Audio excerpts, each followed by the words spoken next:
இந்த தங்க மோதத்தை வச்சு அவளை ப்ரப்போஸ் பண்ணி அசத்துறோம் பின்றோம். கயல், உனக்கு ஒரு சர்ப்ரைஸ் இருக்கு. என்ன சர்ப்ரைஸ்? அதுக்கு முன்னாடி ஐஸ்கிரீமா சாப்பிடு. Thank you.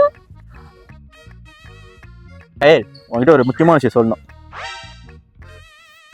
ஸ்கூல் படிக்கிறது எனக்கு உன் மேல ஒரு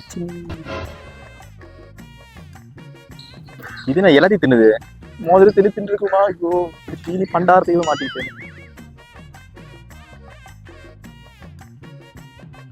என்ன சர்ப்ரைஸ்? எல்லாத்தையும் சாப்பிட்டியா? ஆமாடா. ஆனா இந்த நேரம் ஏன் இந்த ஐஸ்கிரீம்ல பெருசா கச்சான் போட்டுருக்காங்க? இதுதான் நானே ஃபுல்லா கடிச்சு சாப்பிட்டுட்டேன். சரி, என்ன சொல்லணும்னு சொன்னியா? என்ன? அதுவா? அது ஒன்றும் இல்லை. சம்பல் தடை கிறிஸ்டின்னு ஒன்று வாங்கின டிக்கோ ஷாப்பில் இதெல்லாம் பண்ணு. நல்லா வீட்டில் போய் கொட்டிக்கிட்டு நாளைக்கு வா. நாளைக்கு வச்சு சொல்கிறேன். இதுவா? இதுதான் டிக்கோ ஷாப்ல வாங்கணும்னு நினைச்சிட்டே இருந்தேன். Thank you so much. நான் நல்லா போய் கொட்டிக்கிறேன்.